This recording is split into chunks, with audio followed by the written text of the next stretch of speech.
Hi all. இன்னைக்கு ஆடி வெள்ளிங்கிறதுனால காலையில் சீக்கிரமாக எழுந்து குளிச்சுட்டு கோலம் போட்டு எல்லாம் பண்ணி வீட்டில் பூஜைக்கு எல்லாம் ரெடி பண்ணி இன்னைக்கு லக்ஷ்மி பூஜை பண்ணணும்னு கலசம்லாம் வச்சு சாமிக்கு நல்லா அழகாக அலங்காரம் பண்ணி பூஜை பண்ணி நைவேத்தியம் பண்ணி ஆரத்தி எடுத்து மங்கள ஆரத்தி செஞ்சு ரொம்ப சந்தோஷமாக இருந்தது.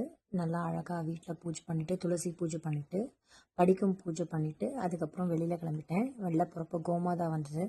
கோமாதாக்கும் பூஜை பண்ணணும்னு சொல்லிட்டு கோமாதாக்கும் மஞ்சள் குங்குமம் வச்சு பூவெல்லாம் போட்டு பூஜை பண்ணிவிட்டு நமஸ்காரம் பண்ணி நல்லா மனமார வேண்டிக்கிட்டேன். ஏன்னா கோமாதாவில் வந்து எல்லா கடவுளும் இருக்காங்க அப்படிங்கிறதுனால நம்ம கோமாதாவை வேண்டிக்கிட்டால் நமக்கு எல்லா புண்ணியமும் கிடைக்கும். ஒரே நேரத்தில் நம்ம எல்லா கடவுளையும் வேண்டின பலன் வந்து கிடைக்கும்னு சொல்லிட்டு கோமாதாவோட வால் பக்கம் பூஜை பண்ணி மஞ்சள் குங்குமம் வச்சு அதுக்கு நமஸ்காரம் பண்ணி கோமாதாவை வேண்டிக்கிட்டேன். அதுக்கப்புறம் அங்கேருந்து மாளிகாம்பா கோவிலுக்கு போனேன். மாளிகாம்பா கோவிலில் அபிஷேகம் ஆரத்தி பார்த்துட்டு அந்த சாமிக்கும் அந்த அம்மனுக்கும் வேண்டிக்கிட்டு அதுக்கப்புறம் அந்த மாளிகாம்பா கோவிலையே வந்து கிராம தேவதையும் இருக்காங்க. அந்த கிராம தேவதை வந்து இந்த ஊருக்கே விளந்தூருக்கே காவல் தெய்வமாக விளங்குறாங்க. அந்த கிராம தேவதையும் பார்த்துட்டு அதுக்கப்புறம் அங்கேருந்து பன்னி மக்களமாக கோவில் போயிட்டு அங்கேயுமே நான் வந்து சாமிகிட்ட அம்மனை தான் பார்க்க தான் போயிருந்தேன். இன்றைக்கி ஆடி வெள்ளிக்கிழமைங்கிறதுனால எங்கள் வீட்டு பக்கத்துலேயே இவ்வளோ அம்மனும் இருக்குது. அதனால் இவங்களெல்லாம் விடக்கூடாது அப்படின்னு சொல்லிட்டு போய் பார்க்கணுன்னு சொல்லிட்டு போயிருந்தேன். அதனால் ரொம்ப சந்தோஷமாக இருந்தது. அப்புறம் வீட்டுக்கு வந்து சமைச்சு சாப்பிட்டு அப்புறம் தொட்டம்மா கோயில் போகணுன்னு சொல்லிட்டு தொட்டம்மா தேவி கோவிலும் பக்கத்தில் தான் இருக்குது. அங்கேயும் வந்து அழகாக சுவாமிக்கு உற்சவமூர்த்தி வந்து எடுத்துகிட்டு வந்தாங்க. உற்சவமூர்த்தி பிரதட்சணம் பார்த்துட்டு உள்ளே இருக்கிற கர்ப்பகிரகத்தில் இருக்கிற துட்டமாதேவிக்கும் அபிஷேகம் அலங்காரம் அதெல்லாம் அர்ச்சனை எல்லாம் பார்த்துட்டு பண்ணிவிட்டு அதுக்கப்புறம் வெளியில் வந்து அந்த உற்சவமூர்த்திக்கு ஒரு ஆரத்தி எடுக்கிற ஒரு வாய்ப்பு வந்து எனக்கு கிடைச்சிது. அது ரொம்ப சந்தோஷமாக இருக்குது.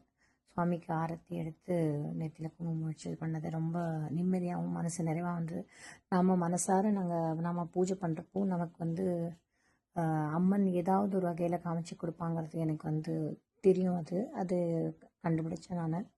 அப்புறம் அவங்களுக்கு உற்சவமூர்த்திக்கு ஆரத்தி எடுத்து எல்லாம் அங்கே முடிச்சுட்டு துடமாதேவி கோவிலில் போய் பிரதட்சணம் பண்ணிட்டு வந்து அப்புறம் வீட்டுக்கு வந்து விளக்கேற்றி சாயந்தரம் லலிதா சஹஸ்ரநாமம் பூஜை பண்ணி சாயந்தரமும் நைவேத்தியம் எடுத்து ஆரத்தி எடுத்து கற்பூர ஆரத்தி காமிச்சு சாம்பிராணி எல்லாம் காமிச்சு சாயந்தரமும் பூஜையும் நல்லா நிதானமாக ரொம்ப சந்தோஷமாக பூஜை பண்ணி முடித்தேன் நான். இந்த ஆடி வெள்ளி வந்து இப்போது இன்றைக்கி 4 அம்மன் 5 அம்மன் பார்த்தது திருப்தி இருக்குது. இந்த ஆடி வெள்ளிக்கிழமை வந்து ரொம்ப திருப்தியாக போச்சு.